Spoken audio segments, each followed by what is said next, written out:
Okay. Another features that in the Zoom you can see there is a feature called raise your hand or upload or thumbs up. So those features you can add when it is needed. And don't use Zoom messaging in between the speech until it's required. Until not required, please put yourself on mute during this meeting. Now I am handing over to our Toastmaster, Turning Point Toastmaster President, Mr. Nimit. He is a technology lead in Infosys. Uh, Nimit, over to you. Thank you.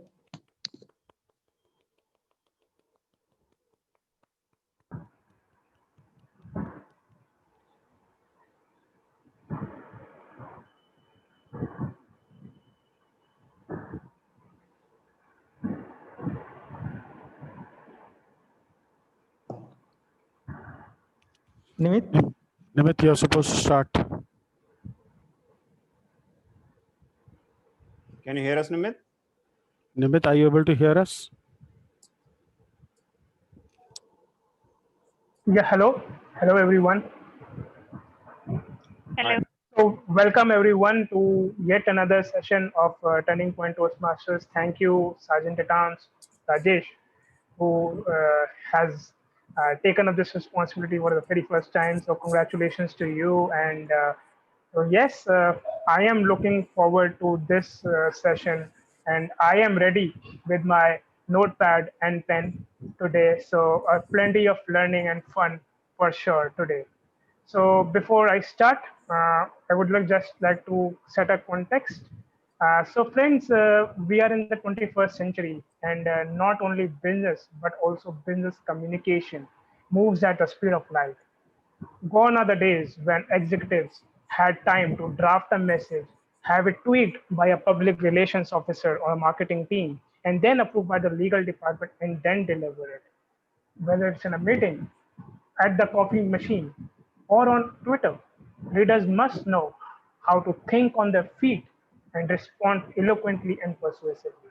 Well, this calls for a lot of skills to be developed, and just think at the moment, right? Script it out and then instantly read it to the audience, read the audience and read it to the audience, collect their thoughts and craft persuasive messages. It really looks like a Herculean task.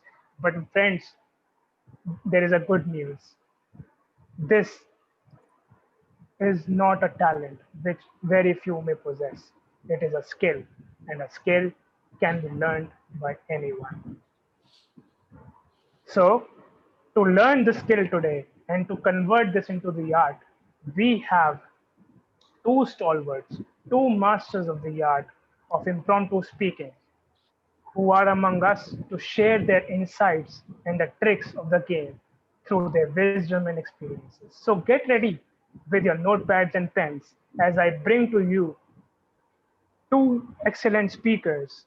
First of them, distinguished Toastmaster Rupinder Singh, a seasoned training professional with more than 2 decades of experience in training and development, specializing in instructional design, behavior, and leadership training. And matching him like for like is distinguished Toastmaster Anant Katyayani, a corporate trainer, Six Sigma black belter, master storyteller, public speaker, and now an entrepreneur. So without much ado, without taking much of your time, I will invite on the virtual dais the speakers for today, DTM Rupinder and DTM Anand. Over to you.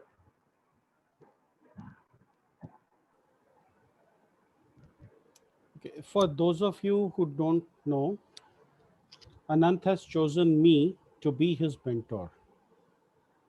And you might say that it is a task, and I can tell you it is, because Anant has the weirdest questions to ask. Anant, do you ask those questions just to annoy me, or are you trying to gain information? Why not both? See, and that is impromptu speaking. Coming up with a response that will satisfy me and the audience at large. Impromptu speaking is a skill, and I believe that a skill can be learned. Today, Anant and I will share some tricks, some tricks, and some techniques by which you can learn impromptu speaking. The way this is going to proceed is that we are going to tell you the technique as to how to go about it, and then we will have a short exercise wherein we call volunteers and we ask those volunteers to try out that technique. So I will start with the first one, but before that, Anant, do you have anything to add to that? I would just like to request Nimit, when the exercise happens, when people do take up table topics, can you take up the role of timer? 1 to 2 minutes, the typical one. I think we have a Do we? timer today. I actually invited the timer, Mhm. so I'm not sure if she's there. But until that happens, yeah, Nimit, you can take it up. What's the name? Who's the timer for a Thursday meeting? I've forgotten. Okay. So, Samriddhi It's one. Mansal. No, Samriddhi was last time. I So think this time it is Avreen. Avreen. Avreen is the timer, and I can't see Sure, her sure, right now. But until she comes, uh, I would ask I'll Nimit. sure, take it up, sure. no worries. Let's start, Rupinder. Okay, thank you so very much. I grew up in a joint family. Now, for those of you who are not familiar with the notion, it is like living with your uncles and aunts and your paternal grandparents and their kids, your uncle's kids. A big house. My house was not that big. And when I see that the kind of environment I grew up in made me the kind of person that I am. I am a person who believes in sharing. Of course, I will not share my food with you. But then gradually I've seen that over the years, the trend has somewhat changed. From joint families that we had, we moved on to joint families while we were still apart. As in, the generation after me was very close with their cousins and their relatives, but they did not stay in the same house. And as time progressed, as we see currently, it's become more of a me, my wife, my child, my dog kind of a living. The families are becoming more and more nuclear. And going forward, I think what is going to happen is that people will crave more individualism in the beginning, and they will tend to look for company later on towards their life. See what I'm doing here? I am tracing a path from the past to the present. And that is the first trick that I want to talk about, and which is called the past, present, and the future. It is easy to implement. I'm just going to copy paste the blueprint for that, the technique for that. Let's say that you are given a topic that can have a context of time to it. You start your argument with earlier this used to happen.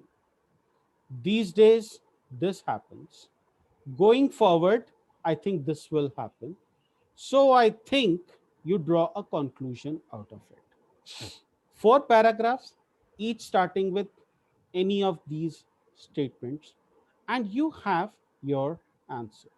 This is especially helpful when the question that is asked to you has a context of a time associated with it.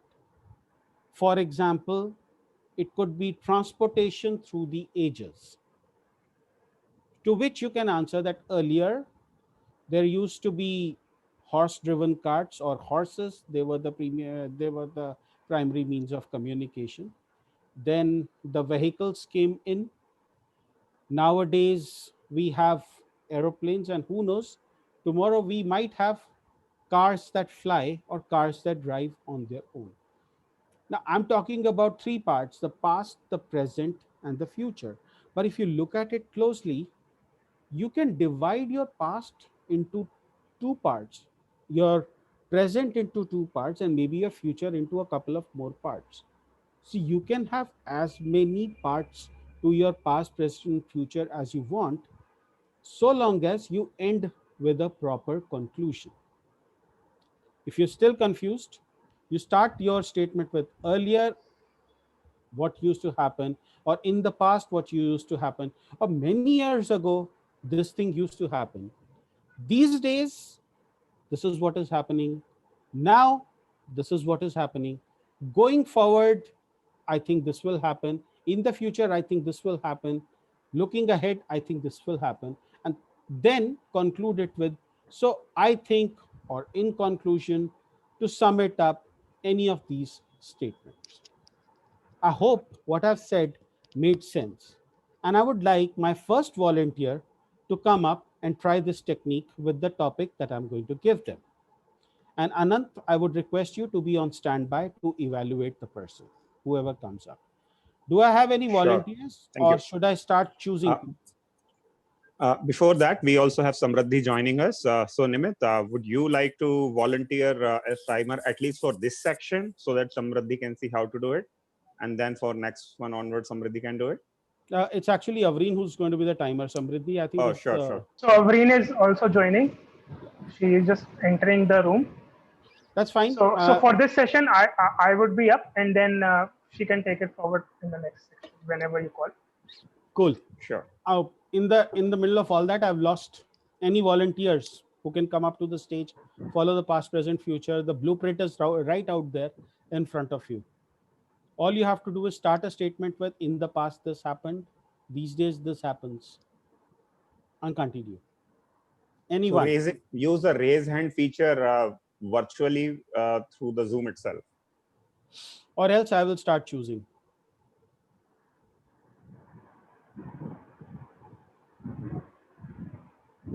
I'm horrible at choosing. I often end up choosing people who are not very comfortable. So please raise your hands because we've got many more techniques to go. Gayatri, I've chosen you. If you could turn on your video and unmute yourself. Gayatri, Yes, my ready? video is, yes. Okay, I'm gonna ask. Okay, your video is spotlighted, and Gayatri, the topic for you is, you have to think of it in past, present, future context. Here is the topic coming up on the screen right now. Gayatri, the importance of family, the importance of family, Gayatri. Up until a few years ago, in India, most people lived in a joint family system.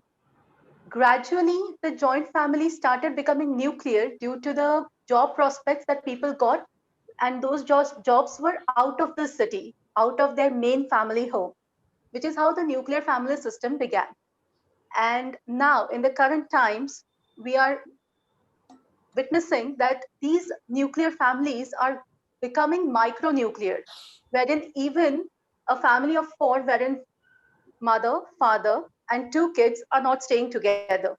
Even the kids move out for education, even the kids move out for further education, job prospects, and other things. And even living in the same city, they prefer to live separate. They might live in the same building, they might live as neighbors, but they won't live in the same house.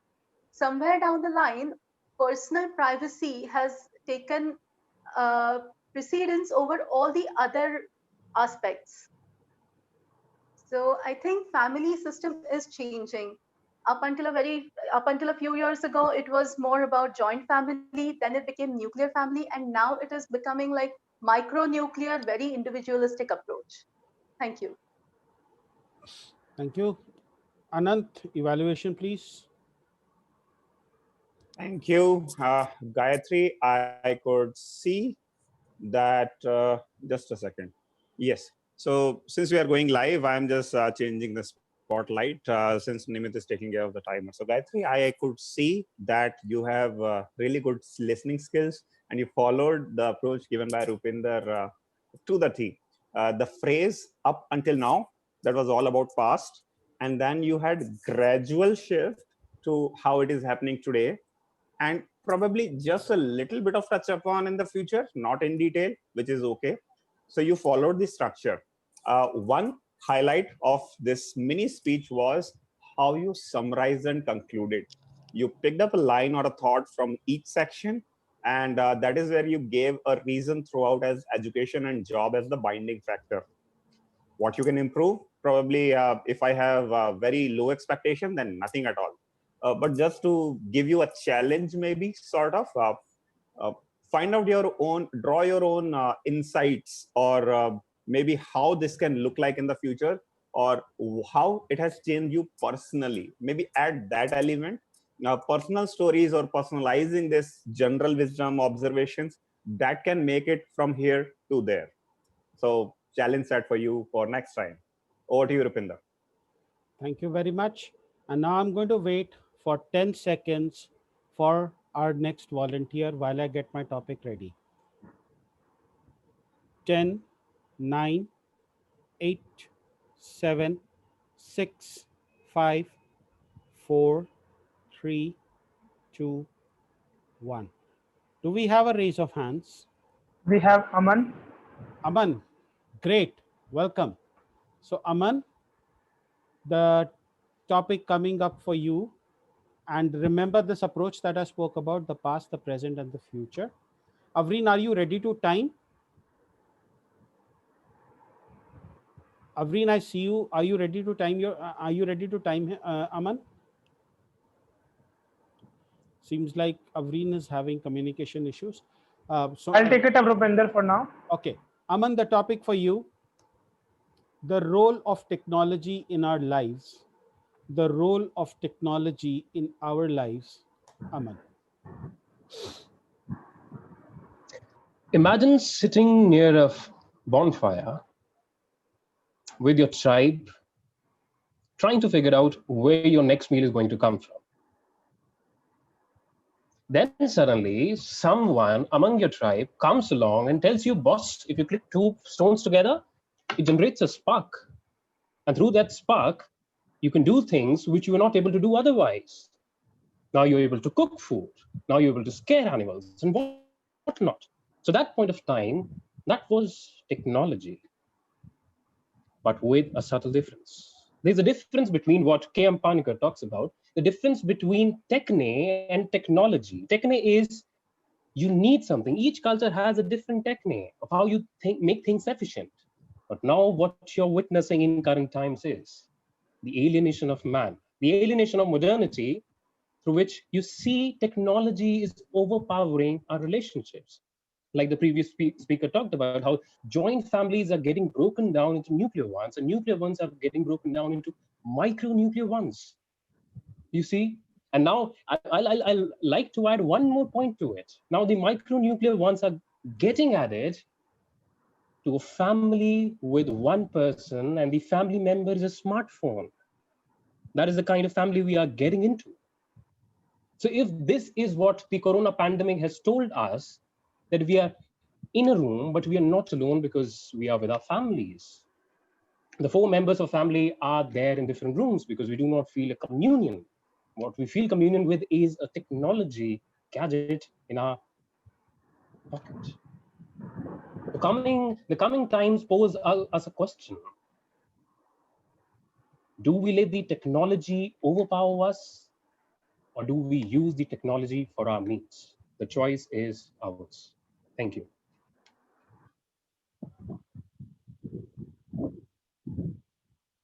Anant, you're up. Thank you.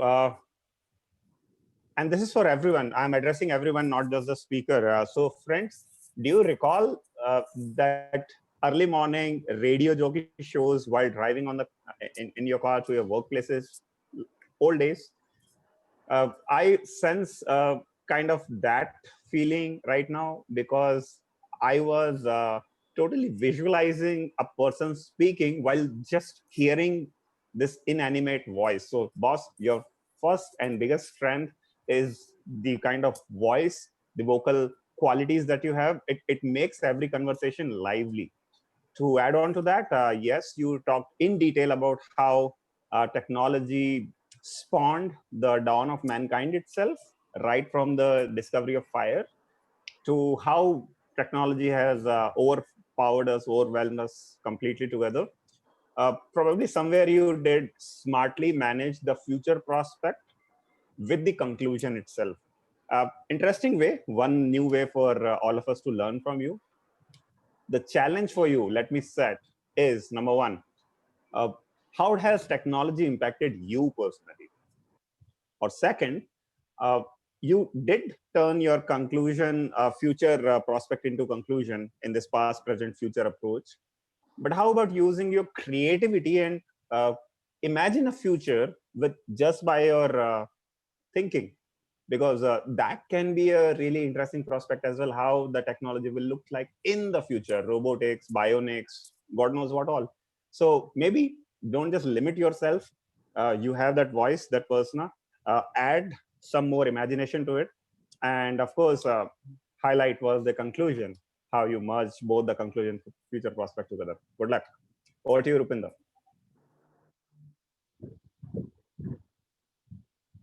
Thank you very much. Avreen is requesting screen share rights, Nimit, if you could give them to her. And I am looking for my next participant. Some people have a habit of calling them victims. I don't think you are victims. I think you are my soldiers. So who's stepping up? Come on, I want to see a raise of hands, please. Two topics, both of them attempted so well. The technique is right there in front of you. If you want, I can copy paste it once again, or else I will have to pick a name. 5, 4, 3, 2, and gone. I see a name by the name of Shubhranjali Nigam. Shubhranjali, please can you unmute yourself and turn on your video if possible?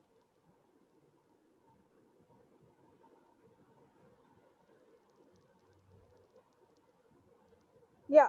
Hi. Can I keep my video switched off, please, because of some network issues? No worries, your topic. So before I give this topic to you, there's a bit, it's a slightly controversial topic, can be taken the wrong way. It is said that a man is a social animal, and they have this need to connect. And over the years, we have tried various means to stay connected. And one of the most connecting forces is actually religion. It started with the region. Just because we belong to a certain region, we thought that we should get connected. And then there were some values that came in the form of religion. There are scholars right now who are questioning the relevance of religion. And that, Shubhranjali, is your topic coming up on your screen. Shubhranjali, the relevance of religion, the relevance of religion, Shubhranjali.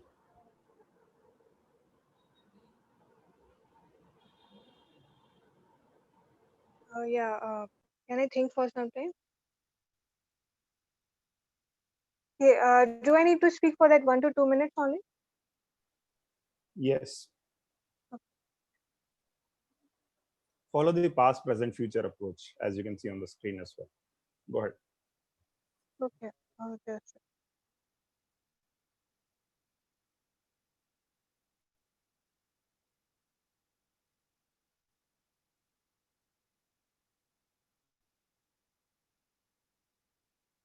Many years ago, if we talk about before independence, there was more of unity, less of controversies regarding religion of Hinduism or Islamism. After independence, when some Indians were forced to move to Pakistan or to Bangladesh because of the difference in the languages and their cultures, morals, the differences erupted more.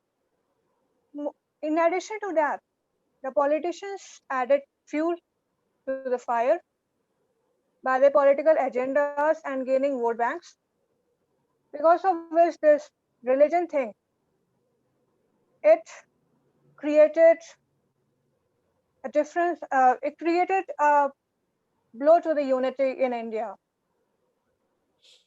If we talk about religion, any religion, whether it is Hinduism, Islam, or Bible, or Christianity, it preaches that we should believe in the goodness.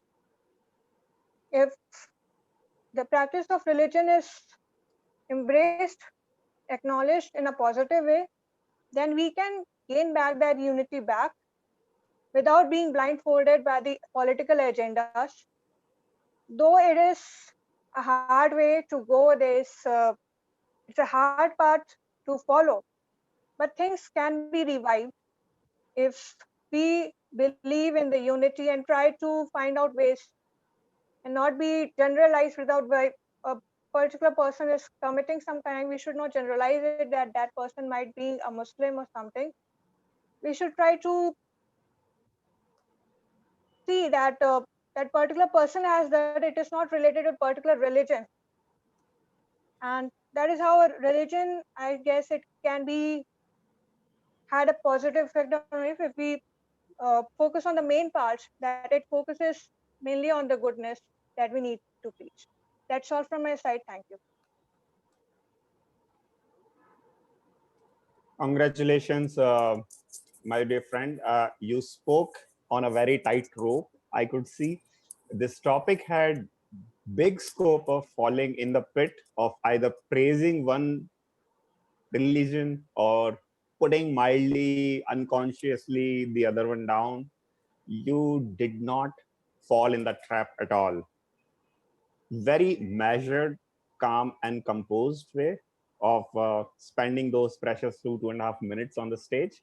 Now, did you follow the approach? I could see in the past that element you covered. There was a clear visual or audible sign many years ago, because that is the starting point, the hook which you use. And gradually you shifted to how pre-independence, and then today how it is.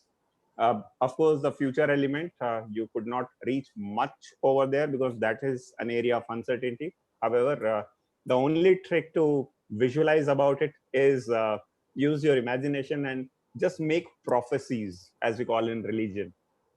So this is for everyone.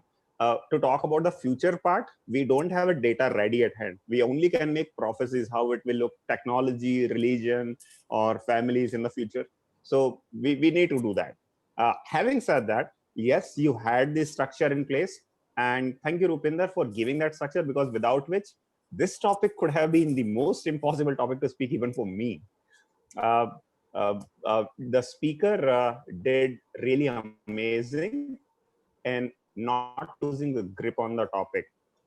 One area that you can challenge yourself is speak maybe an incident or a story, maybe specific examples that remain memorable even after your speech has ended. Because right now, if I want to make arguments out of it, I would not recall point number one, point number two, point number three like that. Maybe you can involve that part. That is only the area of improvement on the structure part. Other than that, very brave, very courageous, and very tightly gripped topic delivered.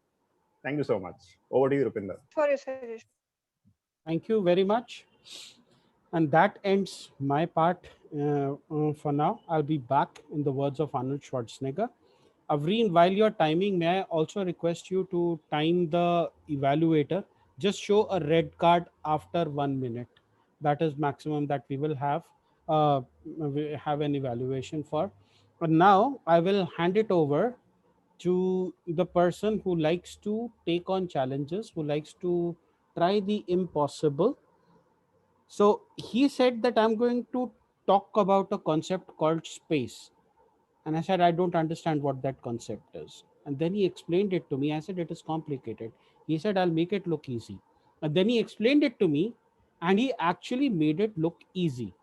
And if I think it is easy, anybody, for any one of you, it will be very easy. Calling on stage the simplifier, distinguished Toastmaster Anant Katyaini. And I'll be evaluating your speeches. Thank you so much, distinguished Toastmaster Rupinder.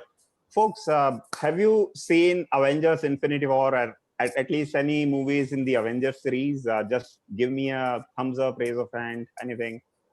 Use your things like that as a thumbs up. And I can see most of the hands are raising up. Why? Because I asked this question because in Avengers Infinity War, there are 6 Infinity Stones, right? Infinite Gems or Infinity Stones, whichever a school of thought you belong to. So we today have 6 Infinity Stones for you. Rupinder has just given you the Time Stone as the approach on past, present, future, nothing but a chronological order. I'm here to give you the next stone as the Space Stone. Use your superpowers with these stones and you can travel anywhere in the world and speak on anything. So if I compare with Rupinder's approach, it's not difficult to think of arguments or topics in mind. The only difficulty we have mostly is to put them together on a structure and start speaking. Remember, impromptu speaking is a set of 4 activities in that order. First is listening, then thinking, then organizing, and then speaking. Sometimes we don't listen well, and that is where we go together all together in a different direction. Sometimes we listen, but we don't think and we start speaking. That is again a pitfall.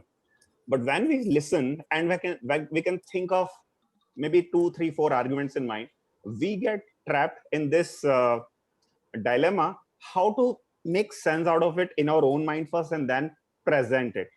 This is where each of these 6 approaches, including this one, will help you. Rupinder gave you a time structure: past, present, future, yesterday, today, tomorrow, many years back, today, many years from now.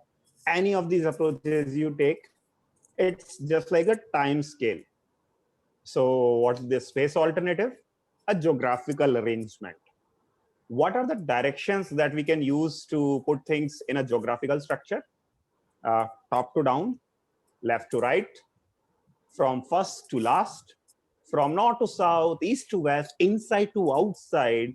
Or if I transpose it to Rupinder's structure, oldest to newest. Everything has a right arrangement automatically in mind. And if you can arrange any topic like that in mind, you can speak on anything and you can modulate your time for 2 minutes to 2 hours. You can give appropriate time to each topic and without losing much of your thoughts.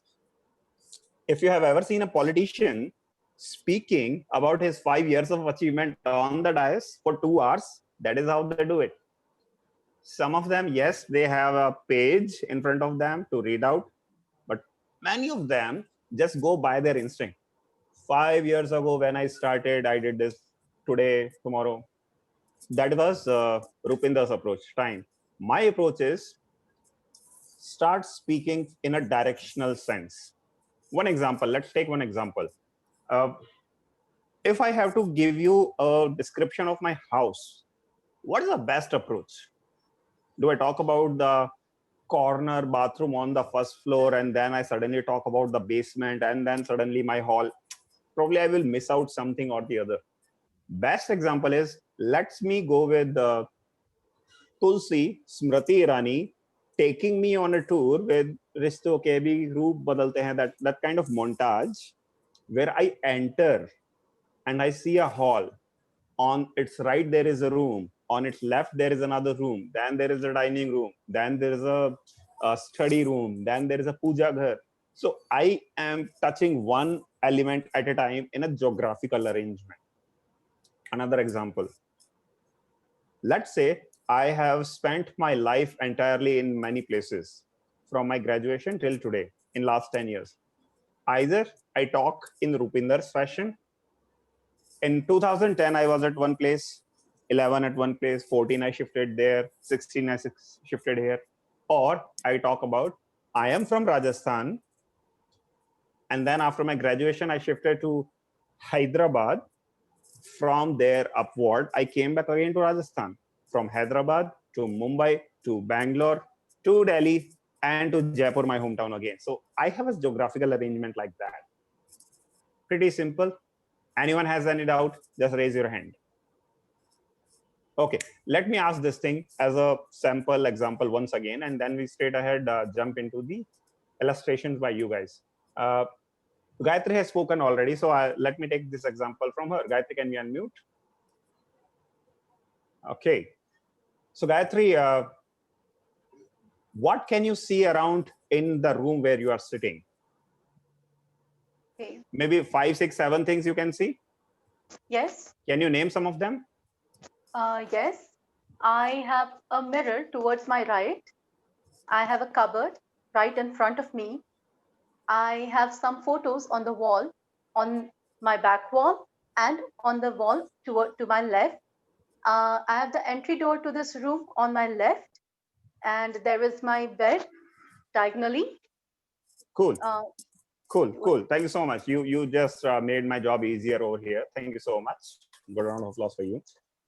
So what Gayatri did, she could have spoken about, I see a light bulb and then I see my slippers. And by the way, I have a pillow over there. I have a bed over there.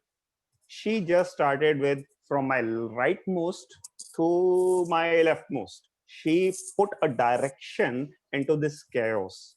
That is what space approach is all about. So I have some really easy topics. Anyone can speak on them. And I need my first volunteer as well. Anyone? Raise of hand. That is where we can see you. I have 5 seconds before I pick my volunteer. 5, 4. Oh, I got Asta Bansal. Thank you so much, Asta. Nimit, can you put her on spotlight, please? Asta, if you can show your video, it will be easier to put you on spotlight. Otherwise, it's fine as well. We would recommend you show your video though. Asta, can you hear me? Yes. Asta? Yes, I can. Okay. Hear you. Can you speak a bit louder because your audio may not be much audible? Okay. Now? Speak. Now it's perfect. Okay. So Asta, do you have a car? Have you ever bought a car? No. Do you want to buy a car? Yes, definitely. Okay. So Asta, your topic is very easy. Remember the space approach? Find a sense of direction and talk about 1, 2, 3, 4, 5, maybe 5 points. And that will fill up your space of 1 to 2 minutes. That is the order we are speaking. My request to you is follow this approach only. There may be many other approaches, but follow this approach only as a challenge. So Asta, your topic is 5 features that you look for while buying a car. 5 features that you look for while buying a car. Asta. Okay. Thank you so much. So I will start with, before sitting into the car, I would like to have a car with a good brand name so that it looks great from outside. And after that, my car should have a great stereo so that I can listen to good music on it. And then it should have comfortable seats, and definitely it should have a sunroof in the car because I like the sunroof. And my car should have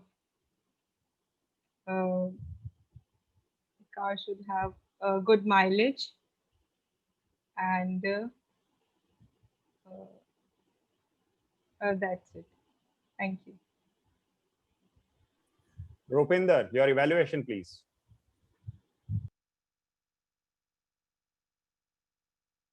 Asta, I must congratulate you. Great start to a difficult topic. Whenever you get topics that say 5 things or 3 things or 2 things or 1 thing or what happens is that it is difficult to keep track.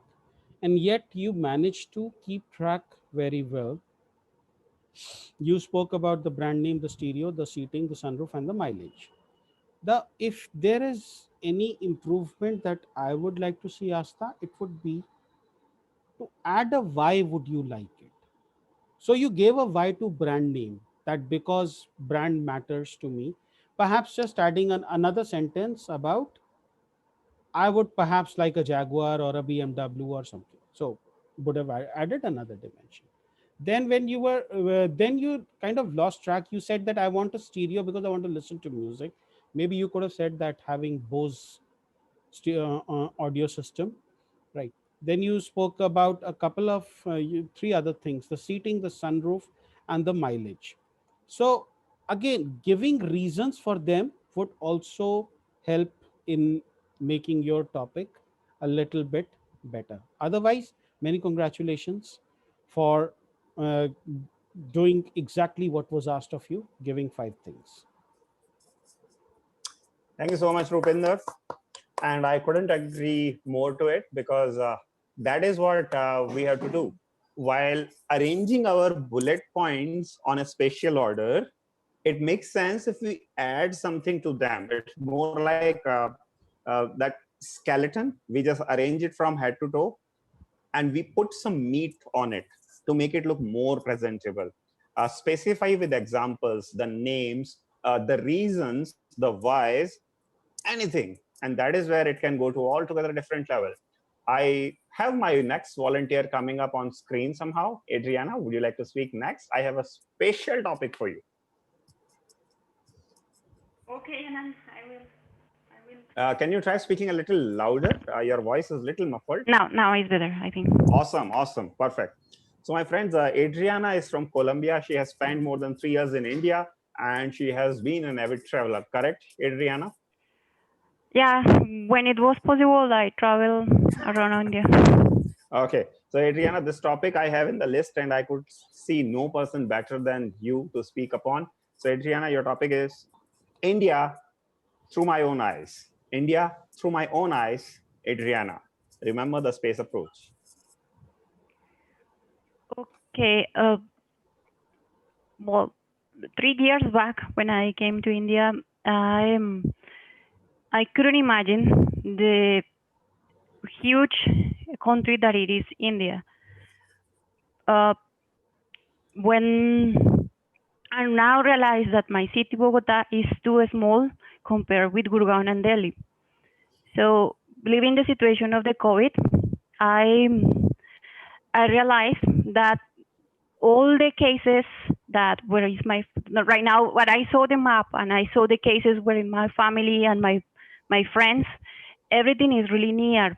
And now, well, comparing with Gurgaon and Delhi, I feel quite safe because the extension of the city is completely different. I mean, I cannot compare. But also, when I see India in the size, I can compare India with Europe. I can put all the countries of Europe in India. I was doing the review.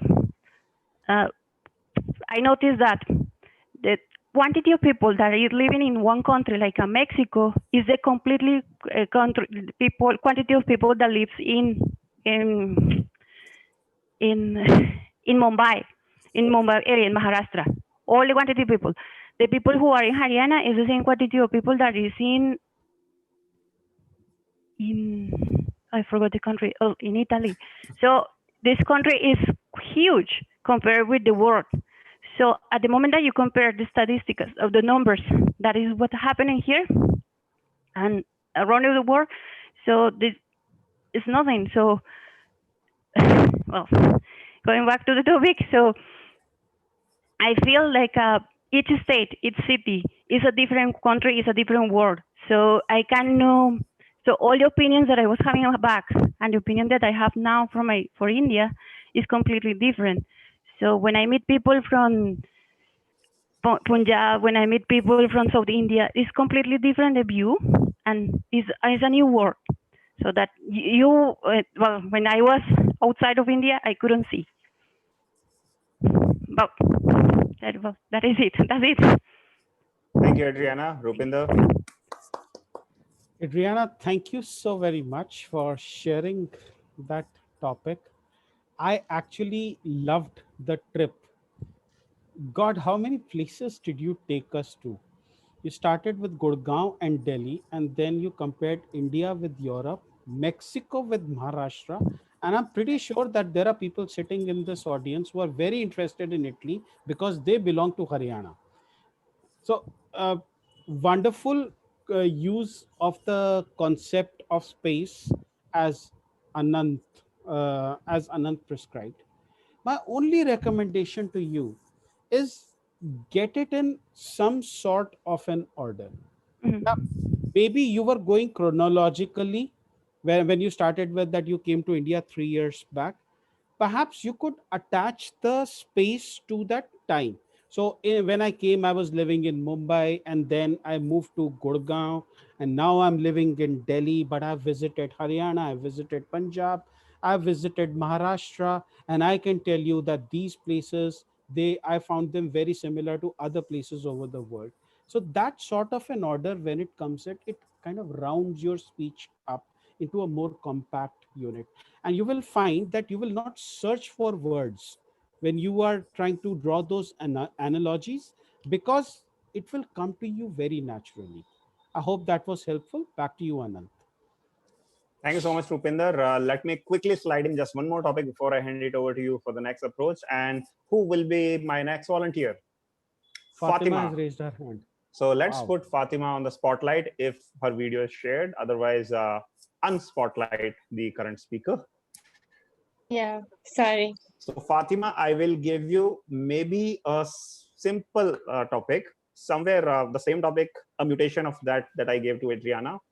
Fatima, how long have you been in India?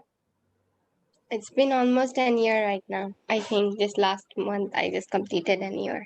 Familiar with the geography of India, right? Not very well, but yes, a little. Okay. How about I give you a topic called foods of India? Foods of India, and I look for specifically that space feature in that. Okay. All the best, Fatima. Okay, so the place that I'm staying here right now, it's at Hyderabad. So the best food that I like is Hyderabadi biryani.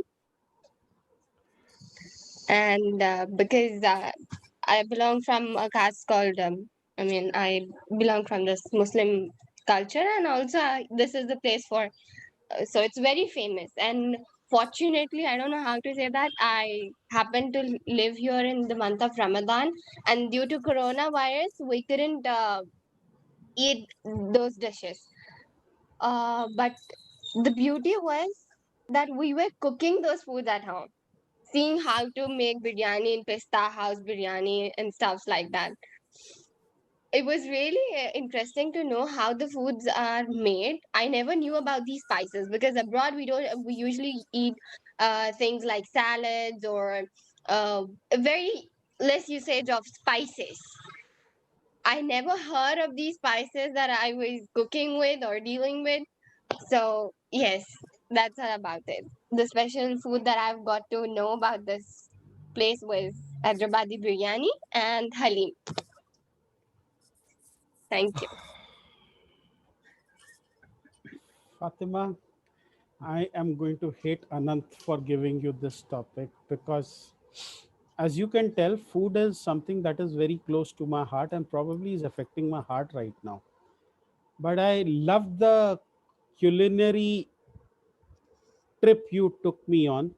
I remember my days when I used to visit Hyderabad as a part of my job, and I actually have savored the Hyderabadi biryani and the Hyderabadi halim.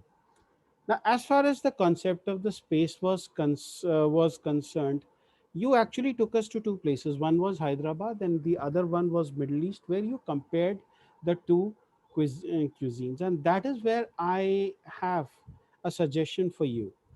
You took a lot of time to explain the Hyderabadi biryani, but how it is cooked in Middle East, you did not explain it in that much detail. When you are doing a space comparison, it is very important to do justice to all the places in the context of the timing of your speech. So just keep that in mind for the next time.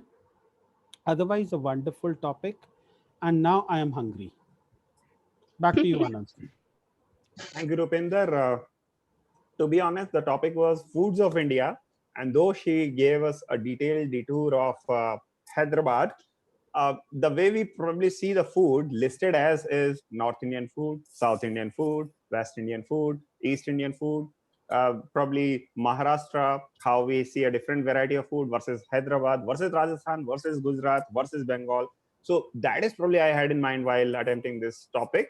But congratulations, Fatima, for giving us detailed view of one state comparable. Okay. With Rupinder's suggestions in mind, let us attempt braver, better next time. And for now, to bring you another Infinity Stone as another approach for table topic, let me hand it over to Rupinder back again. Thank you, Anant. And I will forever remember you for tantalizing my taste buds. If Fatima made me hungry, you made me ravenous with all those devices. And you are eating. And you are eating. My God, how incorrigible can a person get? Okay, speaking of eating, I'm going to talk about an approach which is one of the most celebrated approaches when you go about addressing a table topic. And it relates to something delicious. Well, other people call it delicious. I call it insufferable because I don't like that cookie. It stands for Oreo. Oreo is simply opinion, reason, example, and opinion. For every argument, you give an opinion, then you provide a reason for your opinion, you provide examples, and finally you end with opinions. So, just to give you an example, a very quick example, let's say that actually at this point, I usually ask people for a topic and then I give them an Oreo on that. But right now, I'll just give you a very quickly prepared Oreo. Let's say that the topic is mangoes. And I'll say that in my opinion, mango is the best fruit of them all. I say so because, and if you look at the screen, I'm just going by the script. I say so because I can have a mango anytime, anywhere, in any which way. For example, you may not have heard of mangoes in winters, but believe me, I have had mangoes in winters. You may not have heard of mangoes in the United States of America, but believe me, I found a shop in Minnesota, of all places, where I got mangoes. And you may not have heard of having mangoes in weird ways, but believe me, I have peeled the skin of a mango and then had it. It makes your hands full of mango juice, and you spend a considerable amount of time washing your hands after this. But I think that gives you a fair amount of idea that why mango is my favorite fruit. In summary, I can have it anytime, anywhere, and in any manner. So you see what I've done here. I've started with, in my opinion, or I think that, or I believe, moved on to I say so, my reason is, or because, and then provided an explanation, and then provided a conclusion. Now, I have my topics ready. I would like Urfia to please step up on the stage. Yes, I'm beginning to choose my victims now. Urfia, if you could unmute yourself and also turn on your video, and I would request the tech master to spotlight Urfia. Urfia, are you ready? Hi. Urfia, are you ready? I Urfia, am. bandwidth Am is I audible? yeah, your bandwidth is a little bit low. Yeah, so I think you could do that. Urfia, you are a Toastmaster, and let me tell you, Urfia is one of the most promising Toastmasters I have seen. So I have a topic that is related to Toastmasters.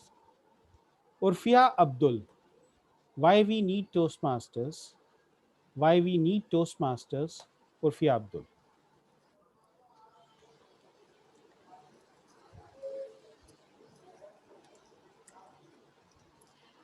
I believe Toastmasters.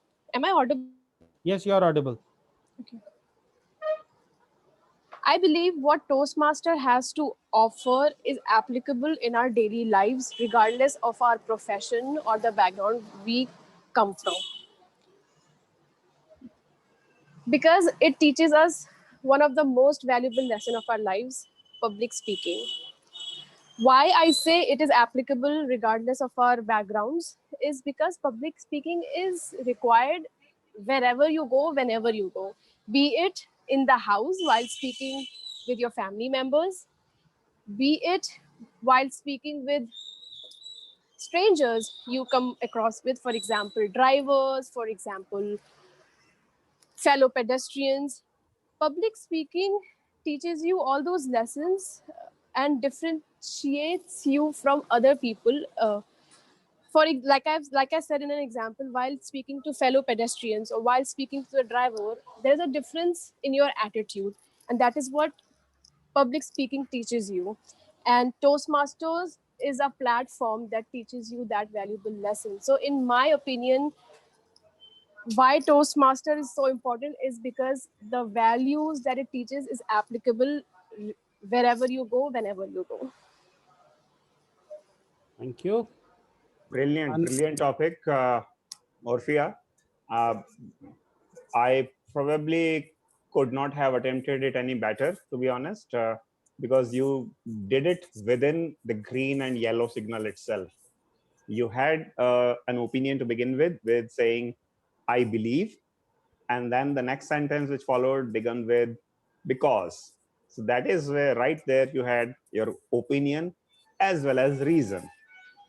And then you gave a detailed reason along with a few examples. So ORE checked.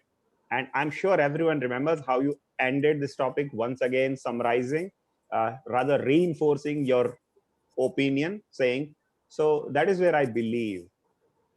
And this is the perfect example of an Oreo, as perfect as it could be. If I have to give you one challenge, maybe that only and only can be in example area, because most of the time speeches are not remembered for opinions or reasons, but rather substantiable examples. Examples is where it becomes materialized. That is where it becomes memorable, maybe for as long as it can be possible. So good job, keep it up. And Rupinder was not wrong when he said you are the most promising Toastmasters. Over to you, Rupinder. Thank you very much for vindicating my faith. Now, I'm going to pick my victims and I'm going to ask Nathalie to come on stage. Nathalie, if you could unmute yourself and turn on your video. Good morning, everyone. Okay, let's go. Okay. Okay. Are you not able to turn on your? If you're not able to turn on your video, it's fine. Would just request the host to unspotlight me. So Nathalie, every one of us, at least here in India, we have a favorite subject at school, and that is your topic. Nathalie, your favorite subject at school. Your favorite subject at school, Nathalie.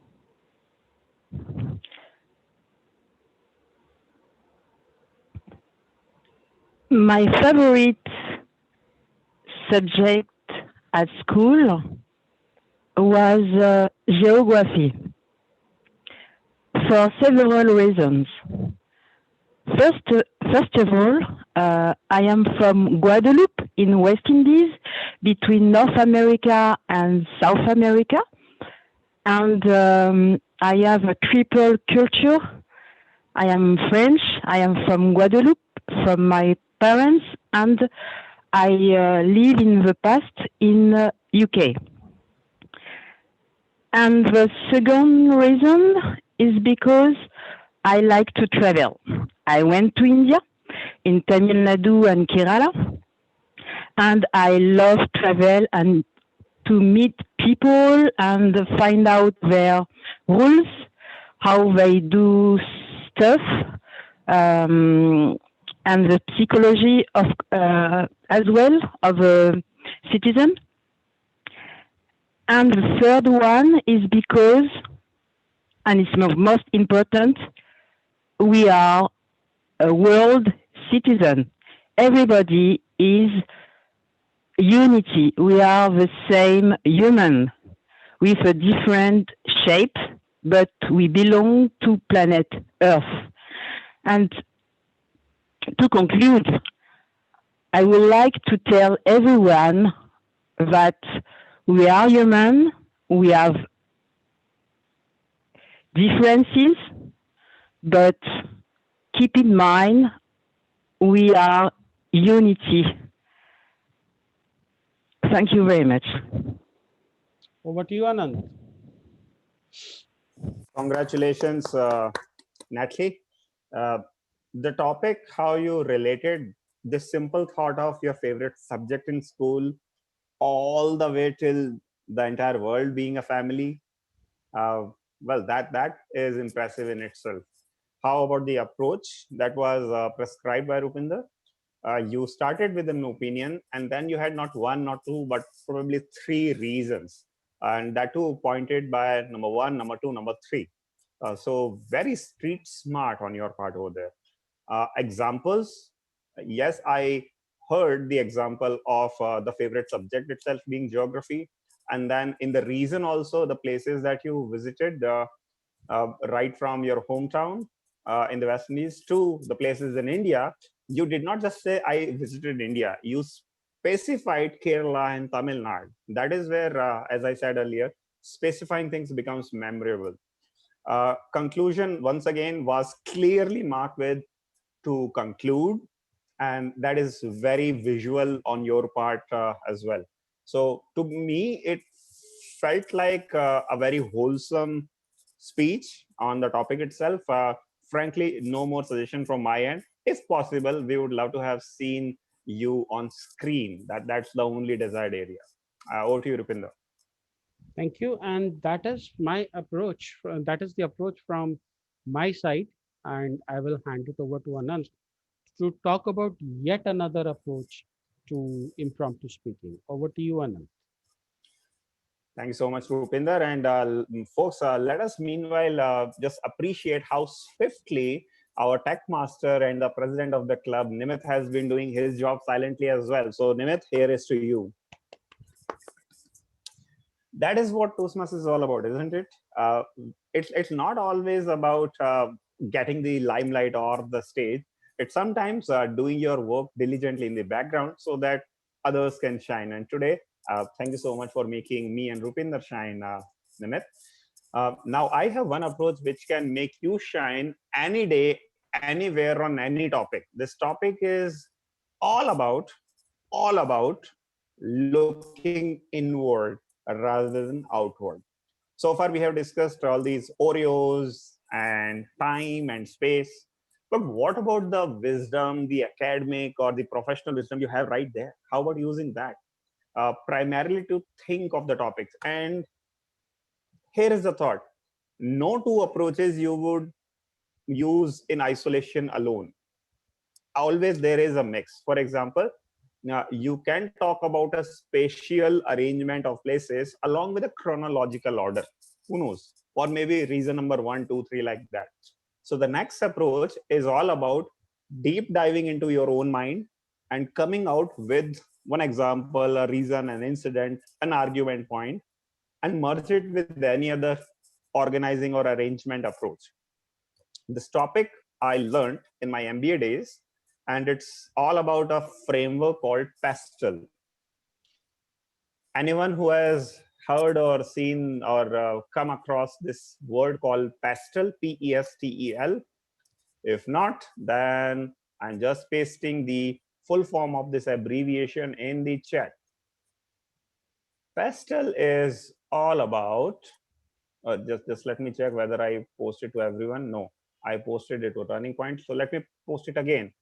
So PESTEL is all about deep diving into your own collected wisdom so far and find it out from the bucket labeled as either political, economical, social, technological, ethical, or legal. Now, it is a given fact, every one of us is expert in at least in 2 of the 6. Here is a mini exercise. Take 5 to 10 seconds and think what news comes to your mind as top of the mind recall in the last 24 hours. Probably that plus one of your favorite area are your 2 favorite areas where you should directly jump into whenever you hear any kind of topic in the world. Believe me, every topic can be spoken on either of these 6 dimensions. You don't need to scramble for thoughts. Any of the 2 approaches, you just directly dive into them and you can find a topic for you. Let's see an example. I have Nimisha over here. Nimisha, I'm not giving you a topic just yet. I will do so in due time. But Nimisha, can you give me any random topic that comes to your mind?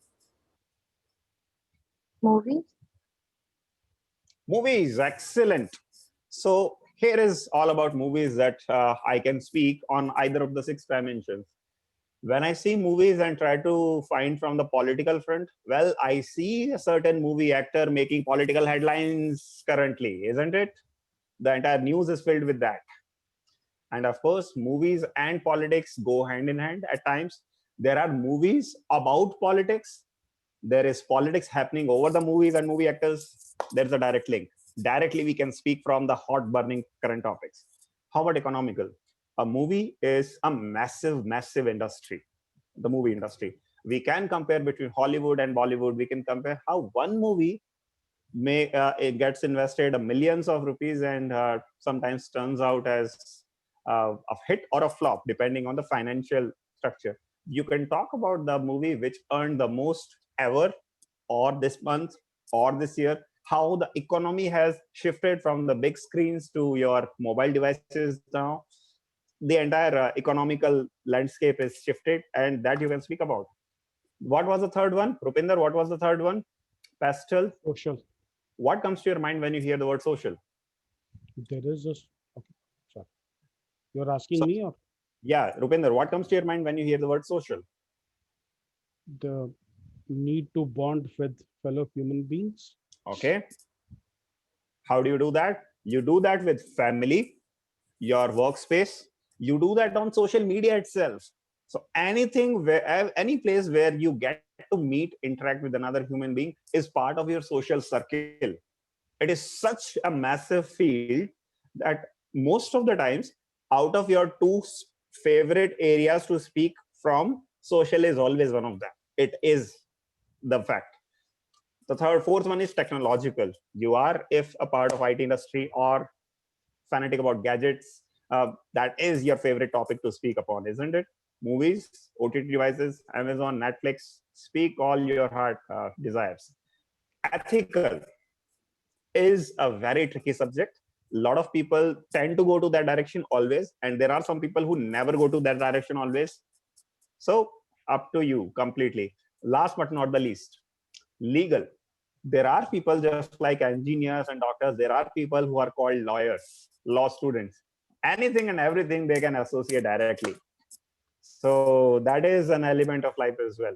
So who is ready to speak about a very simple topic from his or her own 2 favorite areas or either of the favorite areas? For that, take 10 seconds, make up your mind that I will probably pick up an argument on the given topic from this area only. Take 10 seconds and make up your mind about it. If you feel like, post it in the chat as well. Meanwhile, let's go to our first volunteer. Who would like to speak? Any volunteer raising his or her hand? Anshu Priya very silently sitting without showing her face. Anshu Priya, would you like to speak? Anshu Priya. Okay. Nimisha, how about you? Okay. Okay, Nimisha, very, very simple topic for you because you are the first one in this approach. WhatsApp has changed our lives in last 10 years. WhatsApp has changed our lives in last 10 years. Nimisha. Thank you so much. WhatsApp has definitely changed our life in last 10 years. Be it in terms of promotion of the politics, or be in terms of the social connection between your friends, or be it forwarding the messages that if you don't do this, this will happen to you. And everything nowadays, and this WhatsApp statuses, with WhatsApp messages, forward groups, everything, it is coming like we do not have that privacy with us. Sometimes anybody can add us to any group, and we will not be able to have this. And if you leave that group, everybody will think so ethically about you that okay, if that person is not contributing to this group, and now you are out, you will not be in. So basically, it is a kind of a convention which is made that being a WhatsApp user, being a part of the group, it has started defining your character. That okay, that person is not so, that's an introvert or maybe an extrovert. That completely is now being determined by your WhatsApp statuses and your performance in the group. So definitely I agree with this that WhatsApp has changed our lives. What our friends used to think about us in the school are definitely, their opinion about us is different now. So I agree with this that yes, WhatsApp has changed our life within these 10 years. Thank you so much.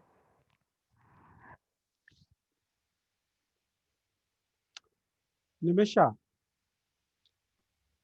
I will start not exactly with the commendation. I got the feeling that the moment you got this topic, at first you were hunting around as to what thread to pick up, and then start pulling at that. And then you try to pull at the thread of politics first, did not work out. But you suddenly came into your own the moment you switched over to the social thread. And after that, you were literally unstoppable, right? So that is my first piece of feedback for you, that the moment you hear a topic, like Anant said, there is the first thing that hits your head. And you have to identify what it is. Is it social? Is it political? Is it ethical? Is it legal? Is it technological? Is it economical? And then start pulling away at that thread. Now, while you're pulling away at that thread, because you're very comfortable with it, your mind will wander, and suddenly an idea will pop up in your head that there is a political angle to this. Elections have been won using social media, and then perhaps touch upon that. So, conclusion, as far as you were dealing it with it in a social context, you were doing very well. So, remember that. Thank you. Thank you, Rupinder, for that pinpointed evaluation. Who would like to speak on the next topic? Raise your hand. This is the last topic for this approach, after which we'll go to the next approach Rupinder has. So one last chance to speak on the pastel. It's a beautiful, beautiful thing. You will love it. Just speak. I have a very simple topic. Avreen, why don't you give it a try, and Nimit will time you. Come on, Avreen. Yes, sir. And if you can turn on your video. Is it fine if I just... It's totally fine. Totally Yeah. fine. Totally fine. Sure. Then Nimit, please unspotlight me. And Avreen, let me check with you yourself once. Have you heard of this term called batting? BETTING? No. In Hindi, it is called sattebazi, sometimes related with cricket and all. No? No. Okay. I Oh, will give batting, you. you mean as in like in cricket? No, betting. Acha, betting. When you place money as a gamble, Yeah. but in a very Gambling, organized way. basically. Yes, right? yes. So in the whole world, especially in the UK and some European countries, it is a legal business. They have bat365.com, many other websites. In India, even Dream 11 IPL, it is not available on Play Store. It is that illegal over here. So my topic to you is, should batting be legalized in India? Should batting be legalized in India? The suggestion to you is, don't just think in the legal terms. This topic is speakable on any other dimension. Just find out your best one. Should batting be legalized in India? Avreen. Okay.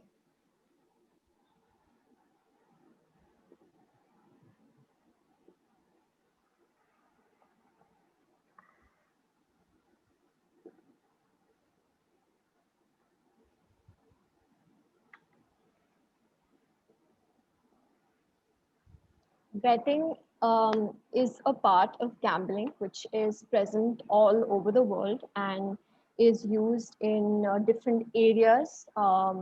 It can be used in terms of economics or socially or technologically wise as well. As far as it is concerned with India, it should be made legal, but to a safe extent where nothing wrong, illegal should happen. There should be certain norms and rules and regulations stated which give a certain line up to where you can bet. And yeah, that's it.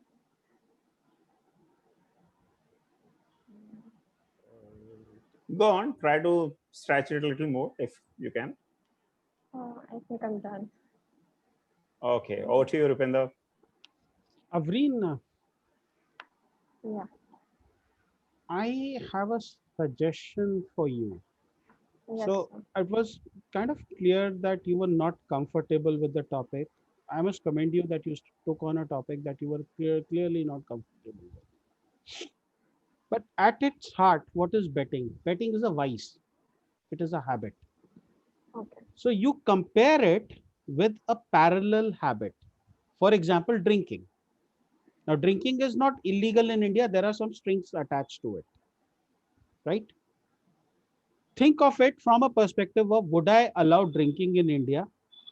Draw up your arguments and then draw parallel arguments for betting. And there you have your content. So whenever you are on a sticky wicket with respect to a topic, just try to bring up an analogy. Talk about the analogy and then say that in a similar manner, I think that what we are talking about or the subject at hand, you go about to talk about that. Am I giving you an idea? Are you making sense of it as such? Yes, yes. Okay. So Yeah. now coming to your topic overall, I think you try to touch upon too many dimensions. You try to touch upon the political, the economical, even the technological dimension. I was surprised there because while betting has a technological angle to it, I felt that maybe just pick up two of them. But then all of that was overridden by the fact that you were not comfortable with the topic, and that was signified by your abrupt ending. But next time, just pick an analogy, and then from that analogy, draw out your content. Hope that makes sense. Yes, thank you. Thank you, Rupinder, for that wonderful suggestion. That probably is useful for all of us, including myself. And folks, for your information, Avreen was one of the podium finishers for our recently concluded speech contest for guests, where she presented a beautifully woven story of her own life as an icebreaker. And in the last few meetings, she has attended actively as well as played the fantastic role of grammarian as well. And today she has broken through another milestone of speaking in a table topic for the first time. So Avreen, keep it up. Next time, do even better, and slowly and steadily we will win this race. With that, let me hand over now to Rupinder. Okay. Now, I am a non-vegetarian. I love non-vegetarian food.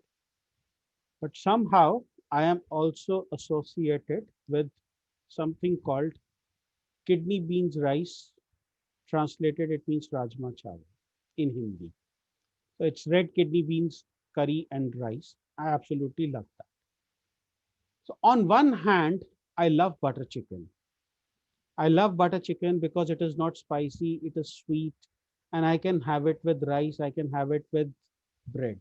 On the other hand, I love rajma rice because because I come from Punjab and Punjabis identify themselves either with liquor or with rajma rice.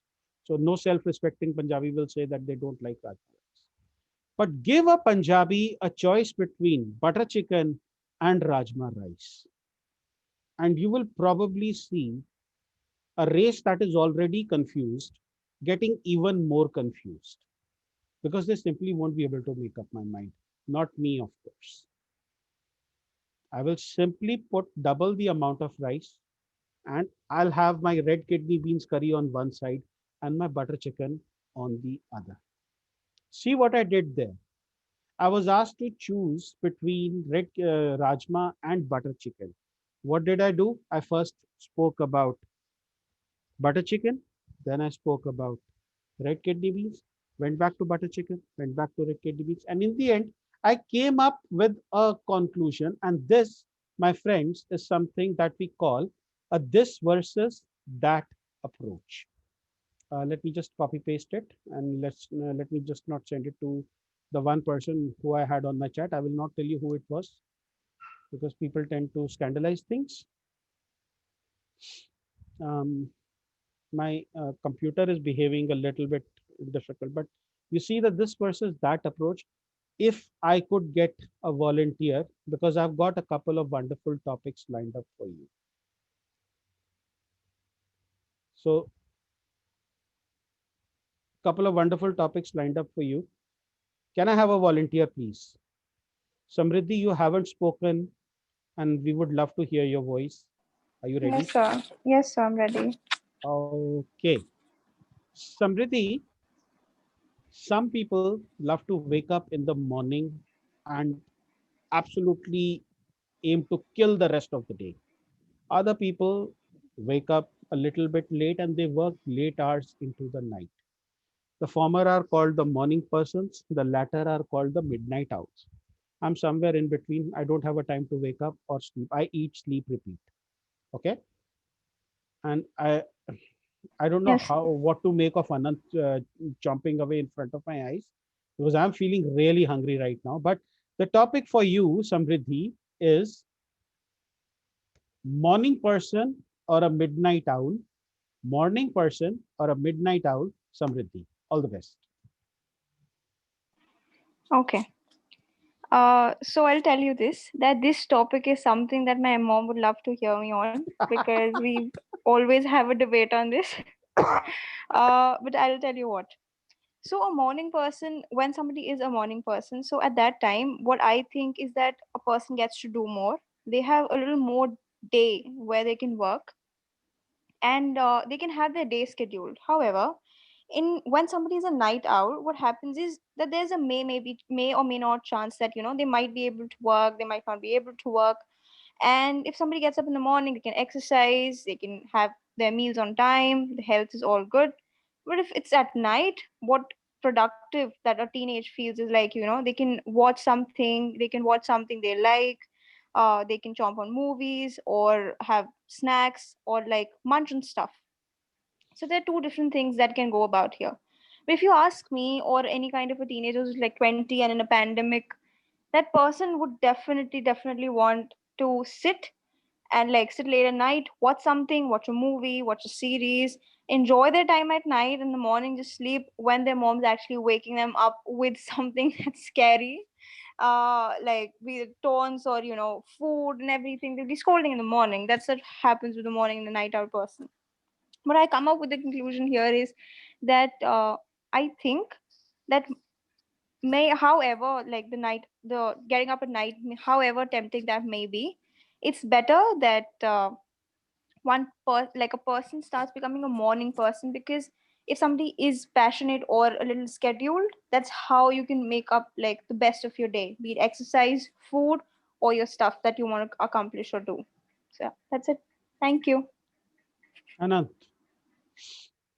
Thank you so much, Samriddhi, for making it really clear that which side of this argument you are on.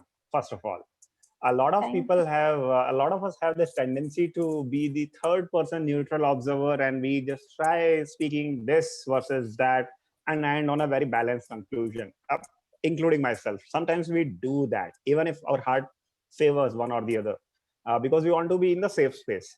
A really courageous person picks one side and talks all the great things about it, and that is how the solid arguers or advocates or champions of a cause are born. So thank you so much for picking up a side of an argument, even if I don't agree, I would still love to hear a person speaking passionately about.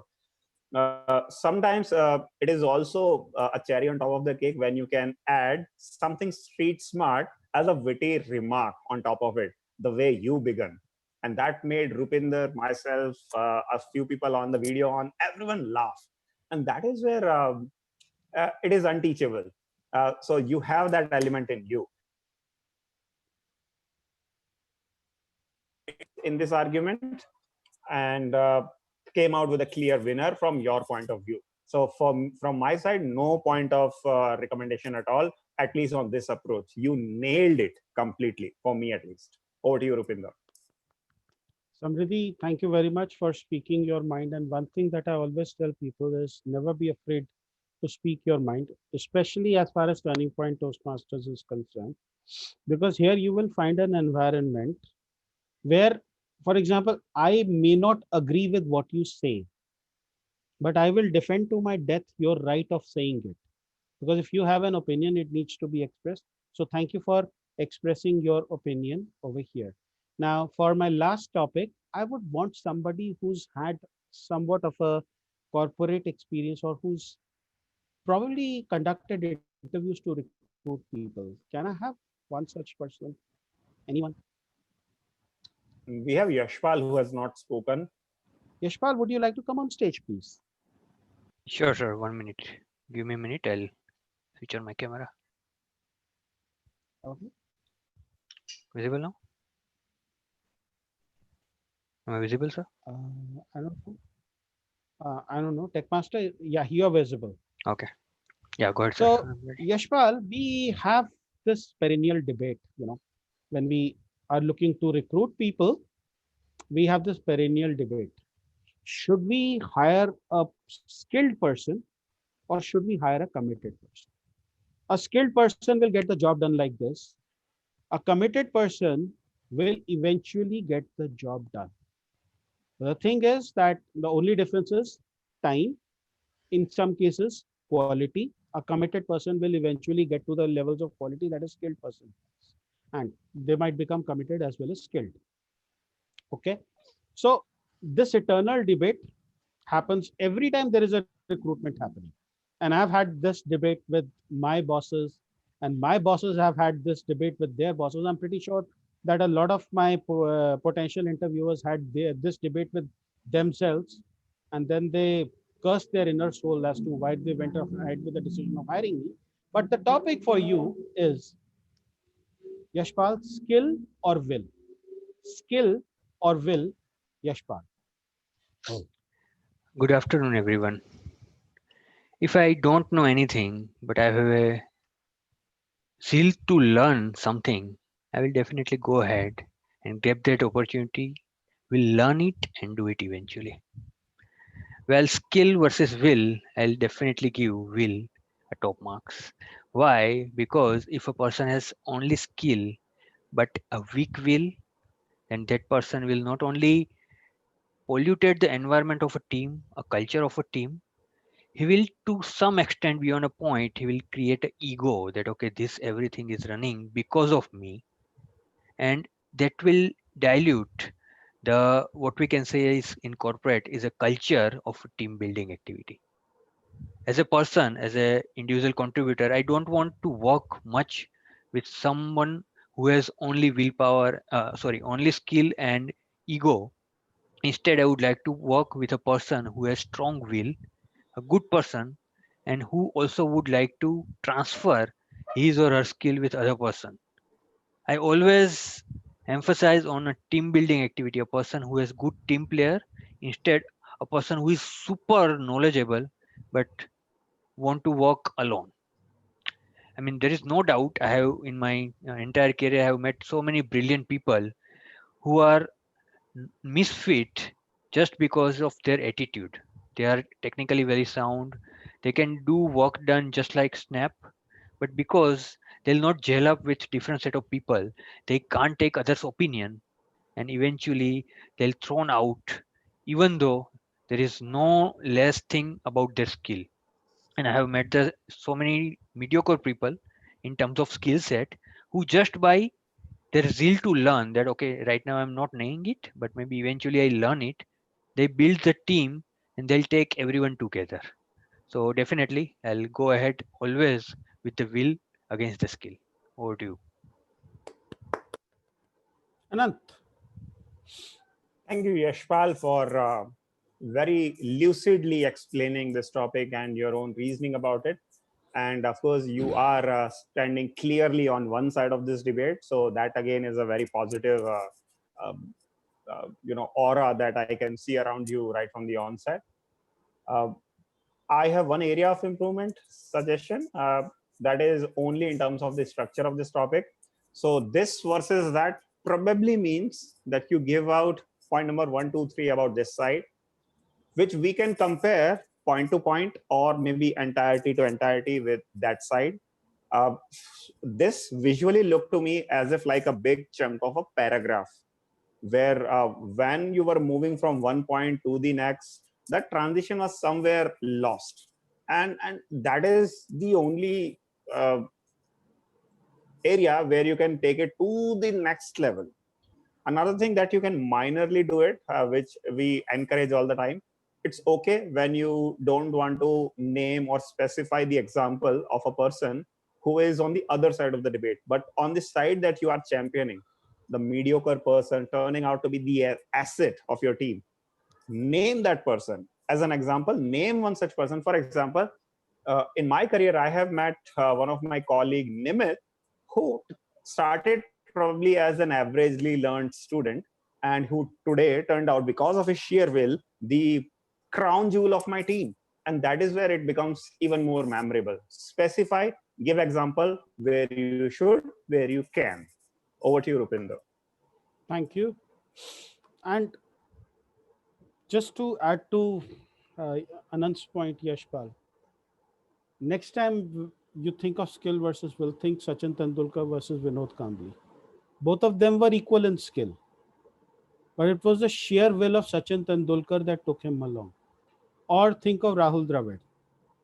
That was sheer will, difficult wicket, ball doing everything, surviving on that wicket, actually thriving on it, scoring runs when nobody else would, is an example of will, if you're willing to apply yourself. Now, before I hand it over to Anant for his set of topics, and that is the last technique that we're going to talk about, I'm going to ask every one of you a question. Everyone comes to Toastmasters. Everyone brings along with them a certain set of skills. How many of you are actually willing to take that skill to the next level? Because until and unless you don't improve that skill, you will not grow in the true sense. So my advice to everyone is join Toastmasters, because it will give you the way, and from that way will come the will. And from that will, you will improve your skill. Handing it over to Anant now, who is coming up with another technique. Thank you, Rupinder. This technique is born from a core belief that I had 10 years ago. And that was the reason I joined Toastmasters 10 years ago. One of my mentors in my BTech college, he told me, if you want to grow in life, surround yourself with the people better than you. And that is where I joined Toastmasters and found out, if I am part of a group where everyone has certain skill set, at the end of the day, I have the potential to probably steal all of their skills. I can actually imbibe those skills, learning from them and myself. I don't need to specifically pursue one person at a time. I can be in that company, and slowly and steadily that effect will rub off on me. And that is where this approach is born as well. This approach is nothing but the art of storytelling. Did I do a storytelling course somewhere? Did I invent it myself? No. I observed the best in the business. I learned from them and devised my own approach. As again, I had informed you previously, this approach is not to be used in isolation, of course. Storytelling is all about clicking up with an incident of your life as a flashback, start speaking about it. In between, you arrange things on time order or space order, or an analogical this versus that approach. Do whatever you want. But to give it a framework of a story, well, that solves many of your problems. And you know what? If you see any Toastmaster contest, if it's a speech contest, table topic contest, most of the time the person who wins, and that has been my suggestion throughout as well, those who personalize, those who add their own personal life story element to it, they win most of the time. So why? Because this is one of the most approach which hits the home most of the times. People remember a story more than any logic, data, fact, figure, argument, always. That is where it is one of the easiest as well as the most difficult approach. Difficult because people don't know how to start it, how to go about it. Easiest because every one of us has a story. It is a flashback which pops up in our mind whenever we hear a word like heartbreak, salary, love, a childbirth. We instantly recall a flashback from our family or our own life in mind whenever we hear a word like that. So my suggestion to you is hear this approach in terms of the easiest possible manner, as I promised Rupinder. 5 wives and 1 husband, 5 W's and 1 H. It's all about talking about 4 things in that order. We set the context to a story, do the necessary introductions, we introduce a problem, then the solution, and then conclude. Again, we set up the context, problem, resolution, and the conclusion. How to do it? Imagine you have a flashback coming in your mind, just a moving memory reel. It's a feeling of happiness, sadness, something like that.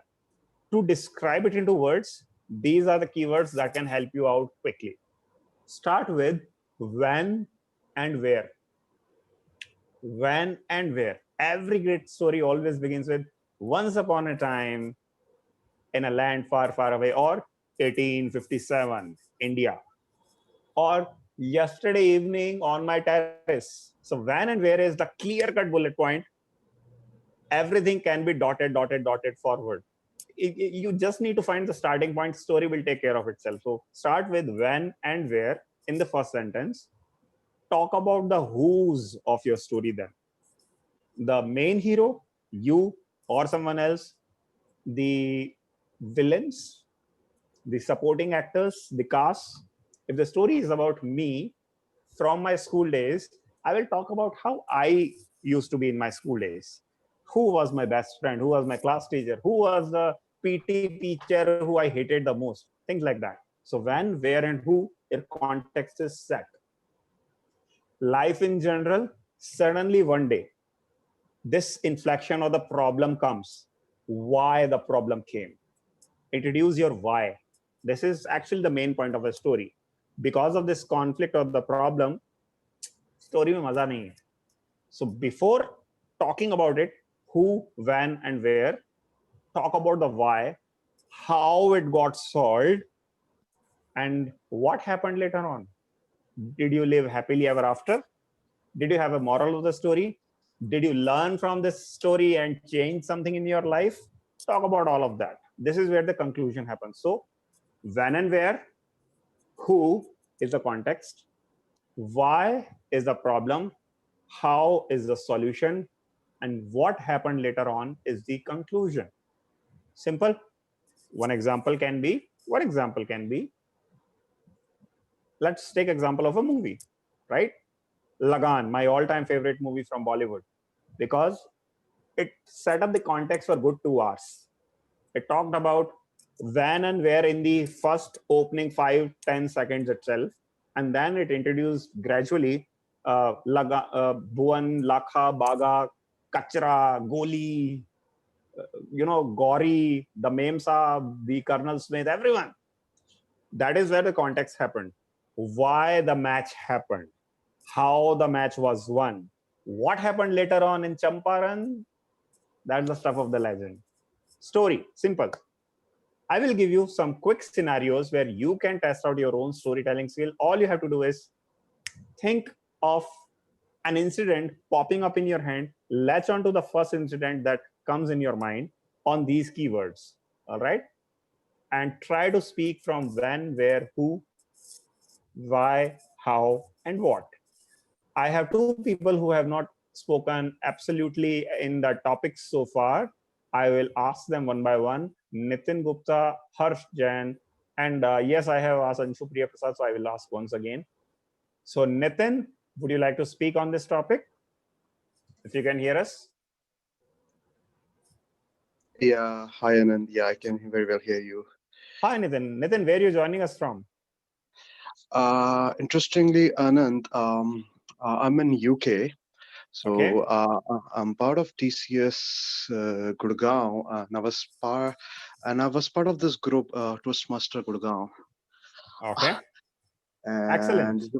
And this is so I have not been actively participants. Like I joined this around 2-3 years back for 1 or 2 sessions, and since then I've been part of this group. I never been part of any Toastmaster session, but I always part of this chat group. Maybe one day I will try and join one of the sessions. And today morning, when I got up at around 8:30, the first message I have in that group is to join this meeting, and I was like, maybe today is the day I should start my journey with Toastmaster. Thank you, So Nitin. that's how That was a mini story in itself. If you see, you talked about the context, who you are, where you are from, how did you come to know about the Toastmaster, and one day you heard about this session which is happening. Maybe the later part of the story is yet to be written, but for now, I will give you a topic. I'll give you a topic. Yeah, so And sure. I just sorry, I missed the context. Let me just read it out. Is it no on problems. one? No problems. I'll give you the formula once again. I will give you the formula once again. You talk simply about, start simply with who, when, and where. Okay. And then introduce the problem, the why, and the solution with how, and finish it with a conclusion. Simple. Got it. Got it? So Yeah. your topic is simply the first day at TCS. Okay. Well, well, that's interesting. Prior to TCS, I was part of Accenture, which is an MNC, and it has some standard process and functions. When I joined TCS, I was taken aback, and because to start with the basic things, there are a lot of communication is required. Hello, sorry, can you hear me? Yeah. Go on. Yeah. So my journey with TCS was not that wonderful as I expected because of my understanding of the MNCs in previous environment. But when I joined TCS, I learned this culture and I see how employee friendly the company is, how things work. And then gradually my thought about the company changed. And today I've spent almost 6-7 years in TCS, and I love every moment that I've spent here. So the first day that I had the impression of TCS to today, it has changed to 100 and total 360 degrees. How beneficial it is for how good it talk about what are the opportunity that we get as an employee, how much support we get as a as an associate, as a part of the project. And I'm planning to have a very long span with TCS because I see that it can add a lot of value to my career aspect, my learning, and what, when, how. Maybe is that I all? think you Sorry. have you have concluded already. I believe it was a fantastic logical conclusion already. I'm so sorry. Yeah, thank you. Rupinder, what do you think of this brilliant speech? Nitin, first of all, I'm glad to know that you're from TCS. I'm not from TCS, but Nivisha will tell you, and a lot of other TCSers will tell you that they consider me as a TCSian. Okay, interesting. I liked the context that you created between Accenture and TCS. At first, I thought that you were going wayward with the story, and that probably I'm going to hear more about Accenture than I'm going to hear about TCS. But then you brought it back very beautifully that in Accenture, you had a certain environment and you came to TCS expecting the same environment. And when you did not get it, you were kind of undecided as to what is happening. Now, that, by the way, was an incident. And that is where I have a feedback for you, because the rest of your speech was not about incidents. And I was actually looking forward to incidents. The topic of your speech being my first day at work. So you had set the context with that my expectations were probably not the same. Probably you could have told a story about how you tried to adjust, and what have you done so far, and what are the, and like you said that there are prospects, talk about those prospects. And then that you're looking forward to a long term future with TCS, and that would have properly set the context. I hope that makes sense, Nitin. That And does. don't That worry, does. we all make mistakes and we all improve.